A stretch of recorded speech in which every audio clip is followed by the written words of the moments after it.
விதுரா, சுயம்பரத்தில் திரௌபதியை வென்றெடுத்தது யார்? துரியோதனனா இல்லை துச்சாதனனா? அது முழு விவரம் இன்னும் தெரியவில்லை அண்ணா. ஆனால் கௌரவர்கள் வென்றதும் உண்மை. திரௌபதி அத்தினாபுரத்தின் மருமகளாக வரப்போகிறாள் என்பதும் சத்தியமான உண்மை.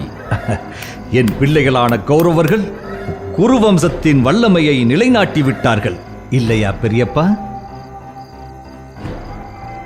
ஆமாம் விதுரா, அத்தினாபுரத்தின் மருமகளாக வரும் திரௌபதியை வரவேற்க அமர்க்களமான ஏற்பாடுகளை செய்ய வேண்டும். அதற்கான பணிகளை இப்பொழுதே முடுக்கிவிடு. அண்ணா, இப்போதே பணிகளை முடுக்கி விடுகிறோம். நாங்கள் வருகிறோம். புறப்படுவோமா பெரியப்பா?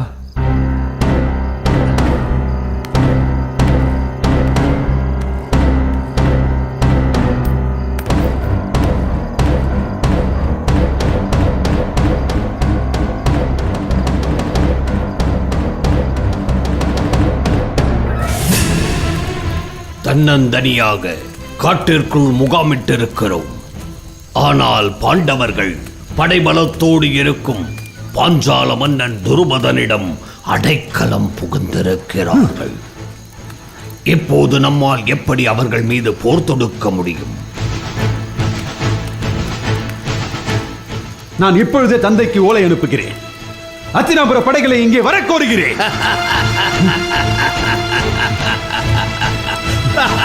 மாமா, ஏன் இந்த எழன சிரிப்பு? ஆத்திரம் மீண்டும் மீண்டும் உன் அறிவுக்கு திரை போட்டு மறைத்துக் கொண்டே இருக்கிறது. மாமா, அண்ணன் சொல்வதில் என்ன தவறு இருக்கிறது? நம் படைகளை கொண்டு துர்பதன் மீது போர் தொடுக்கலாமே. அத்தினாபுரத்தில் விதுரன் என்ற மகா மந்திரியும் பீஷ்மர் என்ற பிதாமகரும் இருப்பதை நீங்கள் இருவரும் மறந்து விட்டீர்களா? விதுரரும் பீஷ்மரும் அத்தினாபுரத்தில் இருக்கும் வரை பாண்டவர்களுக்கு எதிராக நீங்கள் ஓர் துரும்பை கூட அசைக்க முடியாது.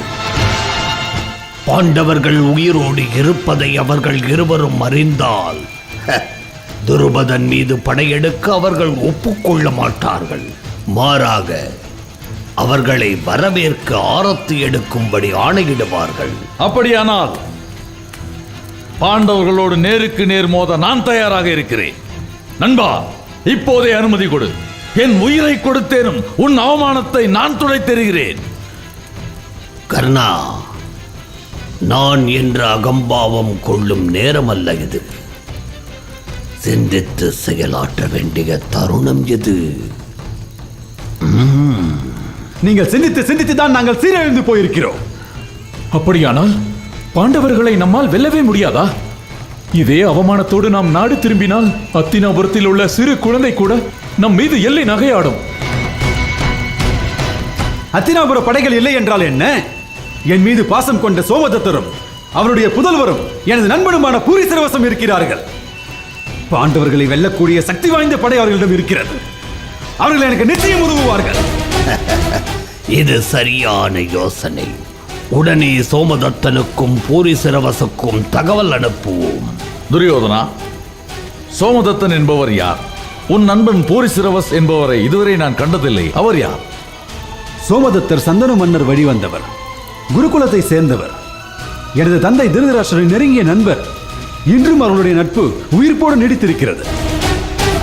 ஒரு முறை திருதராஷ்டிரனுக்கு பட்டம் சூட்டுவதா, பாண்டுவுக்கு பட்டம் சூட்டுவதா என்ற பிரச்சனை அத்தினாபுரத்தில் எழுந்தது. அப்போது திருதராஷ்டிரன் பக்கம் இருந்து கடுமையாக வாதாடியவன் சோமதத்தன்.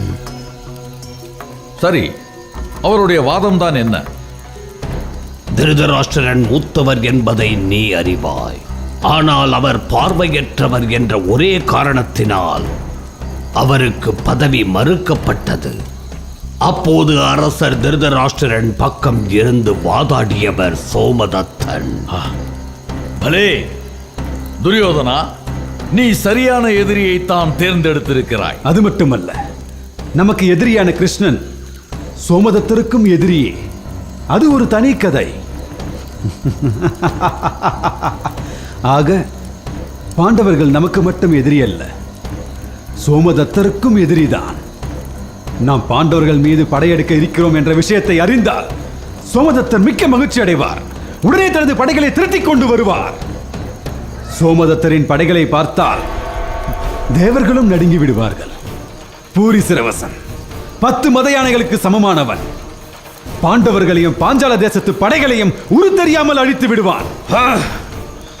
அழிந்தார்கள் பாண்டவர்கள், ஒழிந்தது என்னை இகழ்ந்த பாஞ்சால தேசம். இப்போதே நான் போருக்கு தயார், போருக்கு தயார், போருக்கு தயார்.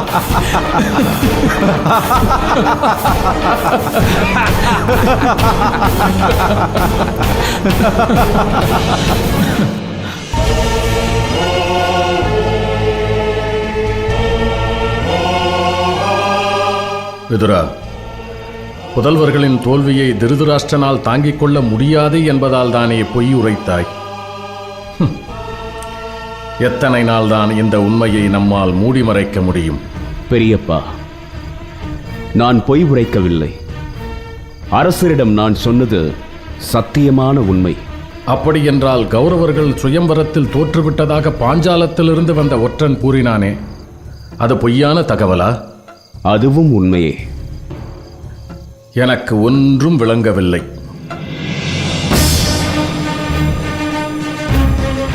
விளங்கும்படியே கூறுகிறேன். துரியோதனன் உட்பட அரசரின் புத்திரர்களான கௌரவர்கள் அனைவரும் சுயம்வரத்தில் தோல்வியே தழுவினார்கள். ஆனால் திருதராஷ்டிரனிடம் கௌரவர்கள் சுயம்வரத்திலே வென்றதாக அல்லவா கூறினாய்? கௌரவர்கள் என்று நீங்கள் யாரை கூறுகிறீர்கள் பெரியப்பா? குருவம்சத்திலே பிறந்த புத்திரர்களை நாம் கௌரவர்கள் என்று அழைக்கிறோம். அப்படி என்றால் பாண்டவர்களும் கௌரவர்கள் தானே? ஆமாம்.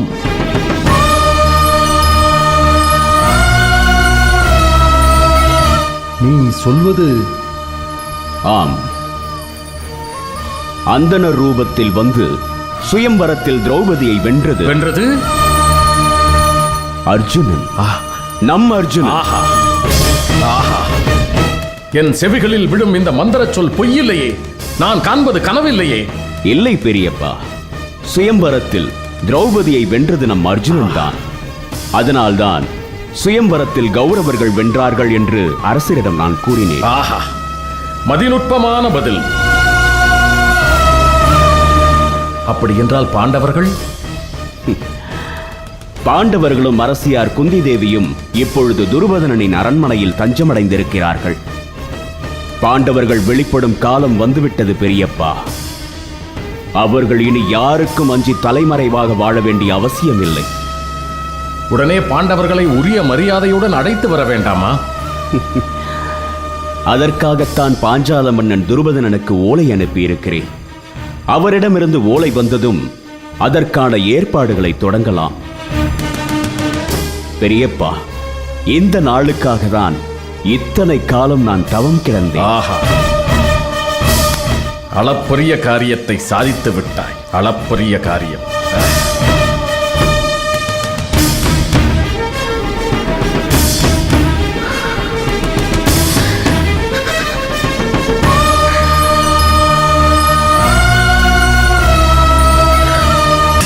பெரியப்பா, தங்கள் கண்கள் கலங்கி இருக்கிறது. விதுரா, இன்று என் மனம் ஆழிப்பேரலை போல் ஆர்ப்பரிக்கிறது. கட்டுக்கடங்காமல் ஆனந்த பெருக்கால் குதூகலித்து கொந்தளிக்கிறது. விதுரா, விதுரா, வா வா என்னோடு.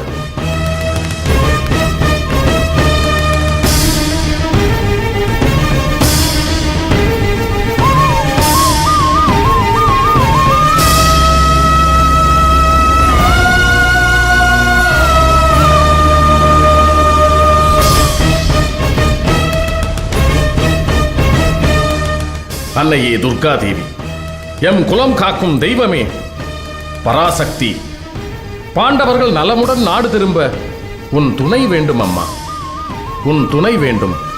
பெரியப்பா, உங்களின் சன்னத நிலையை கண்டால் எனக்கு அச்சமாக இருக்கிறது. உங்களின் சன்னத நிலை என்னையும் பற்றி கொண்டது. பெரியப்பா, பாண்டவர்களை காக்க நான் பட்ட பாட்டை இப்பொழுது நினைத்தாலும் நெஞ்சம் நடுங்குகிறது.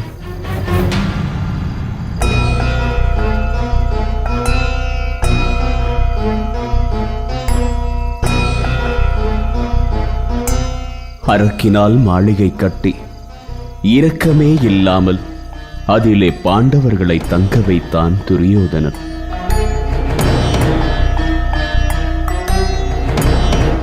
அதனை முறியடிக்கும் வரை நான் பட்ட துயரத்தை சொல்லி மாளாது பெரியப்பா.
சுரங்கத்தின் வழியாக தப்பித்த பாண்டவர்கள் காடு, கடும் பனி, புயல், மழை என திக்கு தெரியாமல் அலைந்தார்கள்.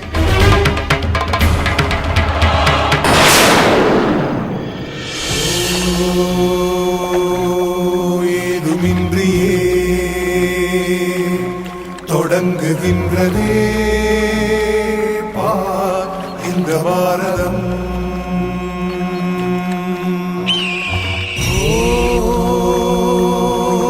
யாதுமாகியே அடங்குகின்றதே பார். ஹத்தினாபுர அரண்மனையில் செங்கோல் ஏந்த வேண்டிய பாண்டவர்கள் கையிலே பிச்சை பாத்திரம் ஏந்தி ஒருவேளை சோற்றுக்கு அற்றலைந்தார்கள்.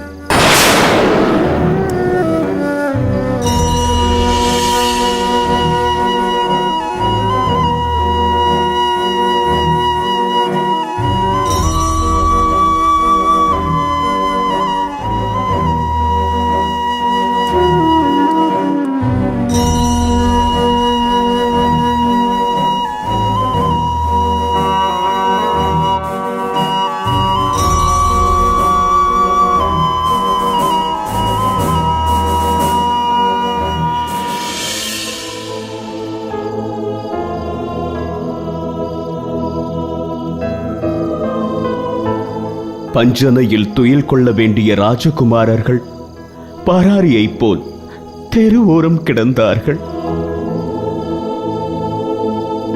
நான் உறங்கி எத்தனை காலமானது தெரியுமா பெரியப்பா? இன்று நான் நிம்மதியாக துயில் கொள்வேன். விரைவில் வெற்றி வீரர்களாக நாடு திரும்ப பாண்டவர்கள் காத்திருக்கிறார்கள். இந்த நாளுக்காகத்தான் இத்தனை காலம் நான் தவம் கிடந்தேன்.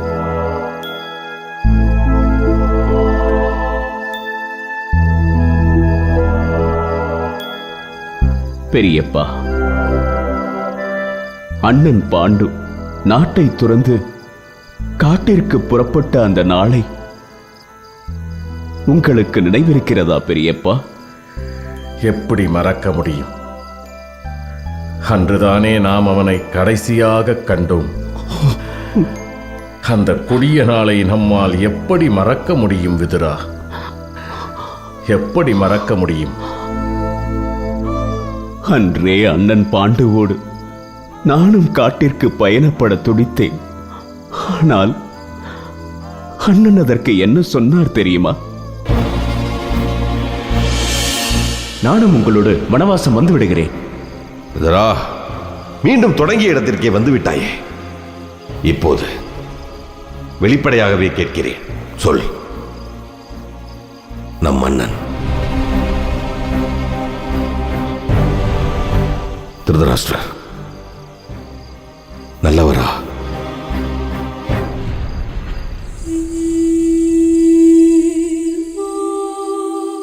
இல்லை, பிடிவாதம் கொண்டவர், பேராசை கொண்டவர். அவரால் நம் அத்தினாபுர அரசை நல்வழியில் ஆட்சி செய்ய முடியுமா? முடியும் என்று எனக்கு தோன்றவில்லை. அப்படியானால் நம் முன்னோர்கள் கட்டிக்காத்த அத்தினாபுர சாம்ராஜ்யத்தின் கதி அதோ கதிதானா?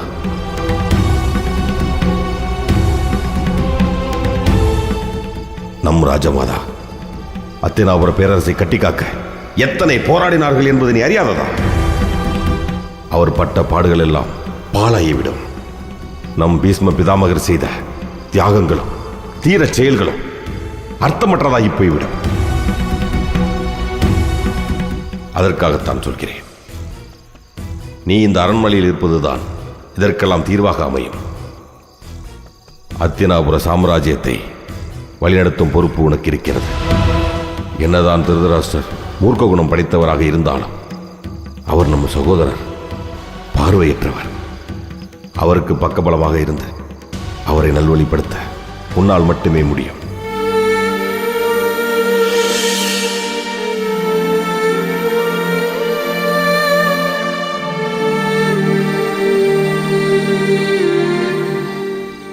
இந்த அத்தினாபுர சாம்ராஜ்யத்தின் எதிர்காலம் உன் கையில் இருக்கிறது என்று என்னை தடுத்தார்.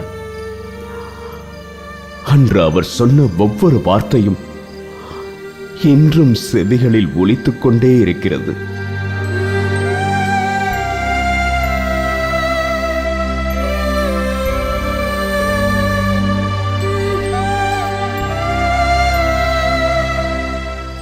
அண்ணனுக்கு கொடுத்த வாக்கை நான் காப்பாற்றி விட்டேன் பெரியப்பா. இந்த அத்தினாபுர சாம்ராஜ்யத்தில் விழவிருந்த தீராத பழியை தடுத்து விட்டேன். விதுரா, உன் மன உறுதியும் செயல்திறனும் என்னை வியக்க வைத்து விட்டது. இந்த அத்தினாபுரத்தின் காவலன் நான் அல்ல, நீதான் விதுரா. இல்லை பெரியப்பா, இது உங்கள் அடக்கத்தை காட்டுகிறது. உண்மையில் உங்கள் முன் நான் ஒரு துரும்பு. விதுரா, ராஜமாதா சத்தியவதி உனக்கு மணமகள் தேடுவதை நிறுத்தும் பொழுது நீ கலங்கி நின்றாயே, அந்த நாள் உனக்கு நினைவில் இருக்கிறதா? எப்படி மறக்க முடியும் பெரியப்பா? என்னை எனக்கே யார் என்று காட்டிய நாள் அல்லவா அது? அன்று உன் பிறப்பை நினைத்து கலங்கியதை என்று நினைத்தாலும் என் நெஞ்சை யாரோ அறுப்பது போல் இருக்கிறது. நான் அன்றே சொன்னேன், இந்த அத்தினாபுர சாம்ராஜ்யத்திற்கு நீ ஆற்ற வேண்டிய அளப்பரிய கடமைகள் காத்திருக்கிறது என்று. இன்று நீ அதை உணர்ந்து கொண்டாயா விதுரா? உண்மைதான் பெரியப்பா. ஆறாத ரணமாக கிடந்த என் மனதை ஆற்றியது உங்கள் வார்த்தைதான்.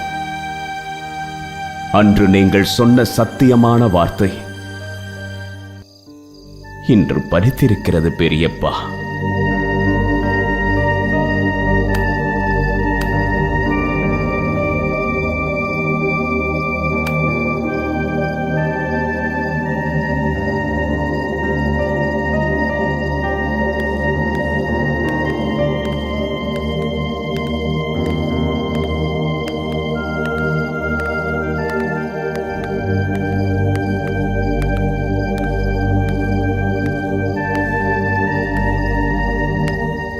விதுரா, இந்த அத்தினாபுர சிம்மாசனத்தை பார்க்கும் பொழுது உனக்கு எதை உணர்த்துகிறது?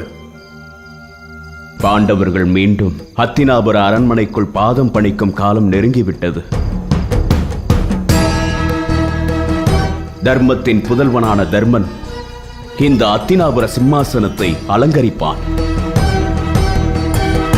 பெரியப்பா, மீண்டும் குரு வம்சத்தை தர்மமே ஆட்சி செய்யும். உன் விருப்பம் அப்பழுக்கற்றது. உன் விருப்பமே என் விருப்பம். விதுரா, அது நிறைவேறும் காலமும் நெருங்கிவிட்டது.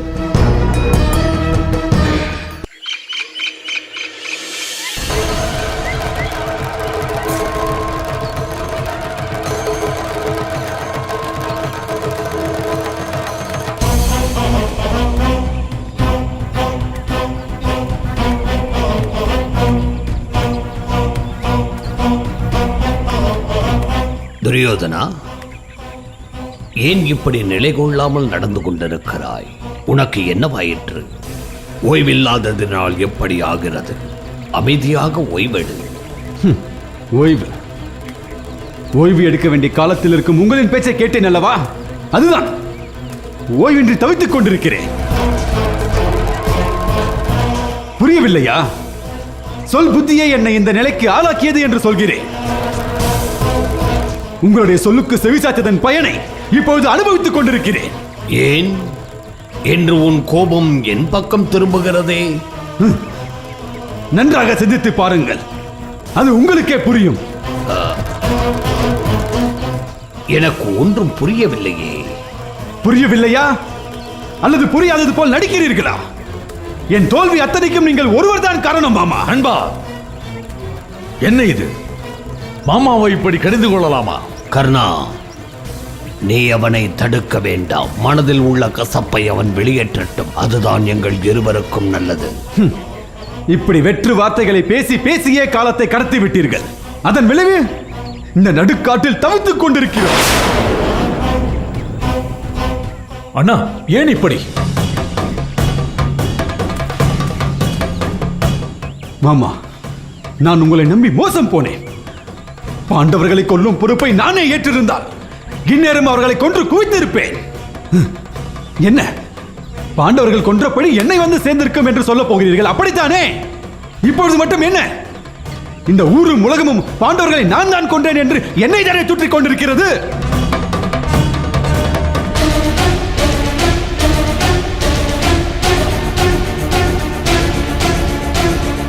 பாண்டவர்களை கொன்றபடி நம்மை வந்து சேராது என்றுதான் அரக்கு மாளிகை கட்டினீர்கள். பாண்டவர்களை வாரணாவதம் அனுப்பினீர்கள். அவர்களை தீயிலிட்டு பொசுக்குவதாக ஜம்பம் பேசினீர்கள். இப்பொழுது என்ன ஆயிற்று? உங்களுடைய வார்த்தைகள் எல்லாம் மண்ணோடு மண்ணாக போய்விட்டது.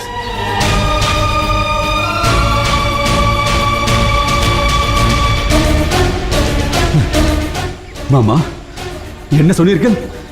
மாமா இருக்கும் வரை நான் தானே இந்த அத்தினாபுரத்தின் இளவரசனா? ஏன் மாமா இந்த வெற்று பேச்சு உங்களுக்கு? மறுபடியும் சொல்லுங்கள், சொல்லுங்கள். மாமன் தான் பாண்டவர்களுக்கு யமனா? ஏன் இந்த வீண் ஜம்பம் உங்களுக்கு? இப்போது புரிஞ்சிருக்கும் யாருக்கு யார் யமன் என்று. பாண்டவர்களை நினைக்கும் பொழுது எனது நெஞ்சு எரிகிறது, ரத்த நாளங்கள் துடிக்கிறது. அவர்கள் பெறும் ஒவ்வொரு வெற்றியும் என்னை அகல பாதாளத்தில் தள்ளுகின்றது. அந்த விதுரனோ பாண்டவர்களின் வெற்றிக்கு வழிவகுக்கிறான், நீங்களோ எங்களுடைய தோல்விக்கு வழிவகுக்கிறீர்கள்.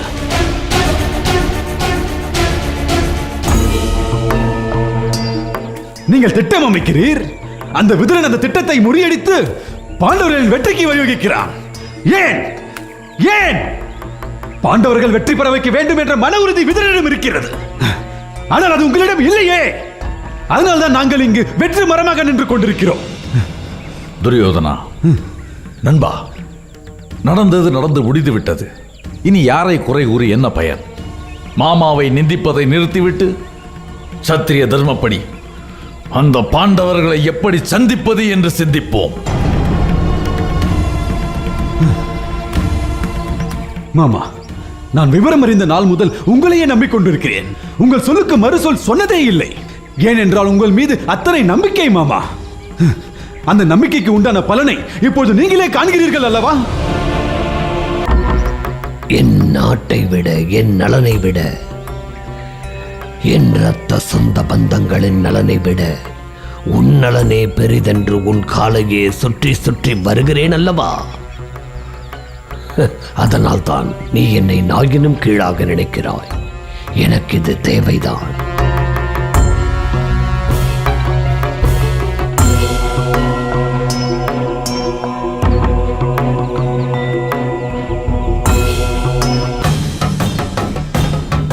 துரியோதனா,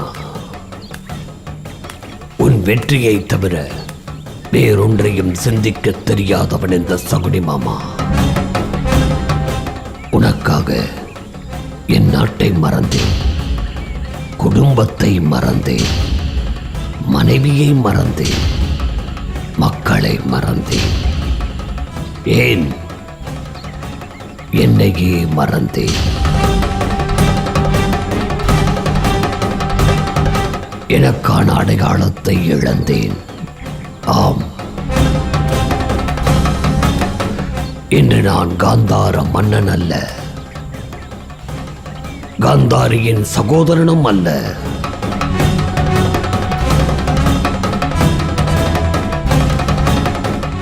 துரியோதனனின் மாமன். இதுதான் என் அடையாளம்.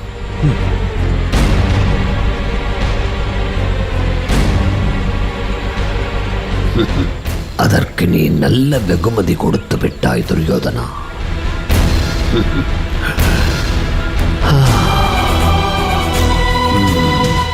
விருந்தும் மருந்தும் 3 நாளைக்குத்தான் என்பார்கள். அது சரியாகத்தான் இருக்கிறது. நான் என் நாட்டை துறந்து அத்தினாபுரத்திலே தங்கியது எத்தனை பெரிய தவறென்று என்றல்லவா புரிகிறது. மாமா, துரியோதனன் அப்பழுக்கற்றவன் என்பது உங்களுக்கு தெரியாதா? அவன் அறியாமல் எய்த சிறு கல்லிற்கா இத்தனை கசையடி?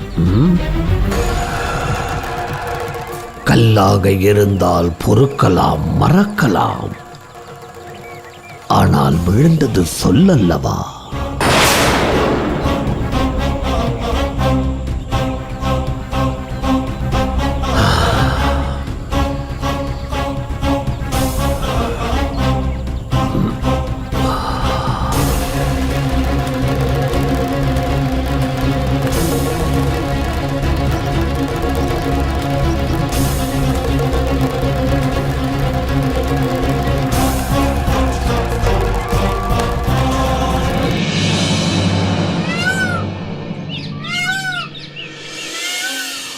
அடுத்து என்ன செய்ய வேண்டும் என்பது பற்றி முடிவெடுக்க வேண்டிய நேரம் வந்துவிட்டது.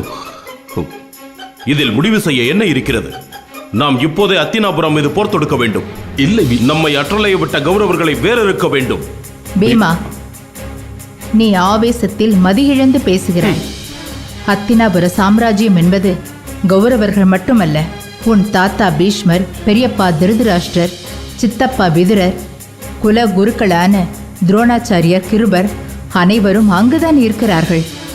நீ அவர்களுடன் போர் புரிவாயா? அப்போது இதற்கு முடிவுதான் என்ன? அதை விவாதிக்கத்தான் இங்கு கூடியிருக்கிறோம். குந்தி தேவியாரே, எனது கருத்தை நான் கூறலாமா? கூறுங்கள் அரசே. சத்திரியனுக்கு ராஜ்யமே லட்சியம். அந்த லட்சியத்திற்கு எதிரே எந்த உறவு குறுக்கே வந்தாலும் அதை தகர்த்தெறிய வேண்டும் என்பதுதான் எனது கருத்து. அரசே, தங்களின் கருத்தில் எனக்கும் எந்த மாற்று கருத்தும் இல்லை. ஆனால் என் புத்திரர்களுக்கு ராஜ்யம் கிடைக்க வேண்டும் என்று உளமாறி எண்ணும் உறவுகள் அத்தினாபுரத்தில் இருக்கின்றன. அவர்களை கருத்தில் கொள்ள வேண்டிய நிலையில் நாங்கள் இருக்கிறோம். அப்படியானால் நாம் இப்போது அத்தினாபுரம் புறப்படுவோம். சான்றோர் நிறைந்த அத்தினாபுர பேரவையில் நமது தரப்பு நியாயத்தை எடுத்துரைப்போம். நமக்கு துரோகம் இழைத்த துரியோதனன் உள்ளிட்டோர் நமது காலில் மண்டியிடும் வரை. அர்ஜுனா, இது நடைமுறையில் சாத்தியப்படாது. ஏன் சாத்தியப்படாது? தான் செய்த குற்றத்தை ஒரு நாளும் துரியோதனன் ஒத்துக்கொண்டதில்லை. நாம் அவனிடம் நீதியை எதிர்பார்ப்பது பாலையில் குளிர்நீர் தேடுவதற்கு சமம். அண்ணா, பிதாமகர், சித்தப்பா விதுரர் நம் தரப்பு நியாயத்தை சபையில் எடுத்துரைக்க மாட்டார்களா என்ன? நிச்சயம் எடுத்துரைப்பார்கள். ஆனால் அதிகாரம் அரசர் கையில். அரசரோ சகுனியின் பிடியில். சகுனி யார் வசம் என்பதை நான் சொல்லி தெரிய வேண்டியதில்லை. தற்பொழுதும் ஒன்றும் தாமதமாகிவிடவில்லை. சமாதான பேச்சுவார்த்தைக்கு அழைப்பு விடுப்போமே. இதுவும் நல்ல யோசனைதான். ஆனால் அப்படி செய்தால் கௌரவர்கள் குற்றமற்றவர்கள் என்று நாமே ஒப்புக்கொண்டதற்கு சமமாகும். சிந்தித்து செயலாற்ற வேண்டிய தருணத்தில் நாம் இருக்கிறோம். இதுவரை நம்மை வழி நடத்தியவர் உங்களின் சித்தப்பா விதுரர்தான். இனியும் வழி நடத்துவார். அவரிடமிருந்து நிச்சயம் ஏதாவது தகவல் வரும். அதுவரை சற்று அமைதியாக இருங்கள். அண்ணா வணக்கம். வணக்கம். அத்தினாபுர சாம்ராஜ்யத்தின் மகாமந்திரி விதுரரிடமிருந்து ஓலை வந்திருக்கிறது.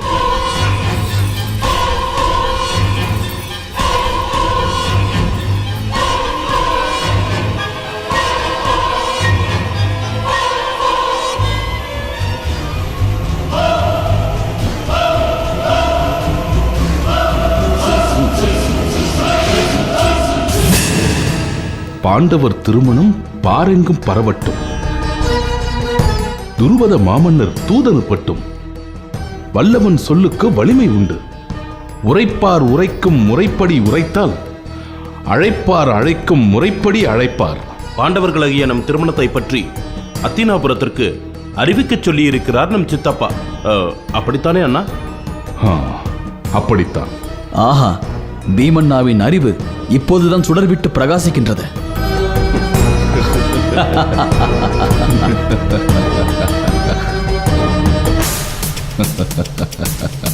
அண்ணா, அந்த ஓலையை சற்று என்னிடம் கொடுங்கள். பாண்டவர் திருமணம் பாரெங்கும் பரவட்டும். துருபத மாமன்னர் தூது அனுப்பட்டும். வல்லவன் சொல்லுக்கு வலிமை உண்டு. உரைப்பார் உரைக்கும் முறைப்படி உரைத்தால் அழைப்பார் அழைக்கும் முறைப்படி அழைப்பர். அண்ணா, மேலோட்டமாக பார்த்தால் நீங்கள் சொல்வது சரிதான். ஆனால் சித்தப்பா அனுப்பிய ஓலையில் வேறொரு உட்பொருளும் அடங்கியிருக்கிறது. சகதேவா, அதன் உட்பொருளை உன்னால் விளக்க முடியுமா? பாண்டவர் திருமணத்தை பாரெங்கும் பரவட்டும் என்பதன் பொருளை யாவரும் அறிவீர். நாம் வெளிப்படலாம். நம் திருமண செய்தியை உலகிற்கே அறிவிக்கலாம் என்பதே அதன் பொருள். துருபத மாமன்னர் தூது அனுப்பட்டும் என்பதற்கு பீமண்ணா சொன்னதே பொருள். ஆனால் அதன் பின்னர் உள்ள சொற்களோடு இந்த வாக்கியத்தை இணைத்தே பொருள் கொள்ள வேண்டும். வல்லவன் சொல்லுக்கு வலிமையுண்டு. அதாவது துருபத மாமன்னர் வலிமை பொருந்தியவர். அவர் சொல்லுக்கு அத்தினாபுர சாம்ராஜ்யம் மதிப்பு கொடுத்தே தீர வேண்டும் என்பதே இதன் பொருளாகிறது. அடுத்தது, உரைப்போர் உரைக்கும் முறைப்படி உரைத்தால் அழைப்போர் அழைக்கும் முறைப்படி அழைப்பர்.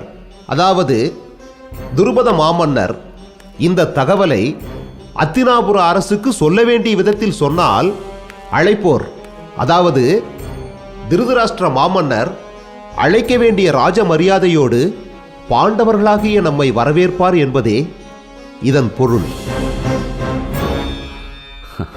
3 வாக்கியங்களுக்குள் இத்தனை பொருளா? மகாமந்திரி விதுரரின் மதிநுட்பத்தை நான் கேள்விப்பட்டிருக்கிறேன். ஆனால் இன்றுதான் நேரில் காண்கிறேன். நாம் இப்போது என்ன செய்வது? உடனே அரசரின் மூலம் ஓலை அனுப்ப வேண்டியதுதான். ஹத்தினாபுரத்திலிருந்து ஓலை வந்த பிறகுதான் என் மனம் சற்று அமைதி அடைந்துள்ளது. அம்மா, இது அத்தினாபுரத்திலிருந்து வந்த ஓலை அல்ல. நமது சித்தப்பா விதுரர் நமக்கு தனிப்பட்ட முறையில் அனுப்பிய ஓலை. இதில் மகிழ்வதற்கு எதுவும் இல்லை. நாம் உயிரோடு இருப்பது இதுவரை அரசர் திருதராஷ்டிரருக்கு தெரிந்திருக்க வாய்ப்பில்லை. அதை தெரியப்படுத்துவோம். அதன் பிறகு ராஜ முறைப்படி நமக்கு அழைப்பு வர வேண்டும். இல்லையேல் பீமா, முதலில் ஓலை அனுப்புவோம். பிறகு நடப்பதை பொறுத்திருந்து பார்ப்போம்.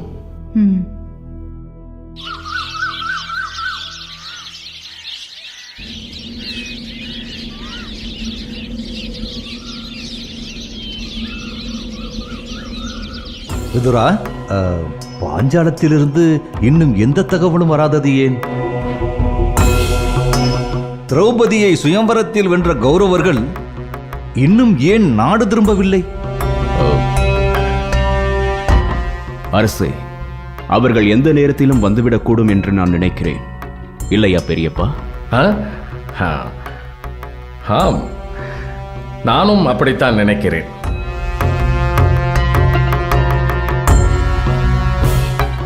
இனியும் எத்தனை நாட்களுக்குத்தான் காத்திருப்பது? நாம் உடனே வீரர்களை பாஞ்சாலம் அனுப்பி நமது கௌரவர்களை அழைத்து வர ஏற்பாடு செய்வோம். கௌரவர்கள் சுயம்வரத்தில் வென்றதாக விதுரன் சொல்கிறான். அப்படி என்றால் துருபத மன்னன் நிச்சயம் நமக்கு முறைப்படி ஓலை அனுப்புவான். அதுவரை சற்று பொறுமை காப்போம். ஆனால் எனக்கு நிலை கொள்ளவில்லை. ஏன் இத்தனை தாமதம்? துருபத மாமன்னரின் அரண்மனையில் தொடர்ந்து விருந்தும் விழாக்களும் நடப்பதாக கேள்விப்பட்டேன். அதனால் தாமதம் ஏற்படலாம். இல்லை விதுரா, நீ என்ன சொன்னாலும் என் மனம் சமாதானம் அடையவில்லை. நாம் உடனே துருபதனுக்கு தூது அனுப்பலாம்.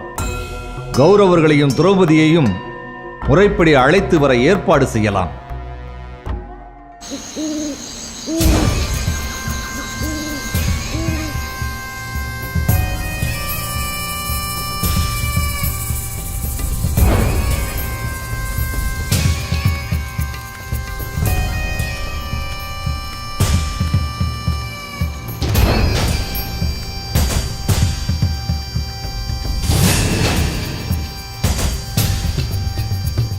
மாமா, என்னை மன்னித்து விடுங்கள்.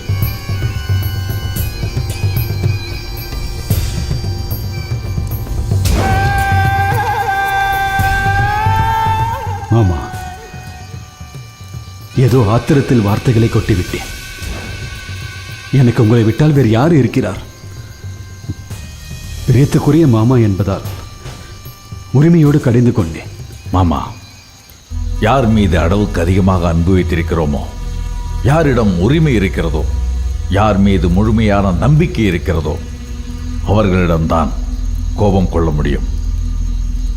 இதை வயதிலும் அனுபவத்திலும் மூத்தவரான தங்களுக்கு நான் சொல்லி புரிய வேண்டியதில்லை. துரியோதனா, உன் கோபம் நியாயமானது. பாண்டவர்கள் மீது விதுரர் கொண்ட அன்பு வென்றுவிட்டது.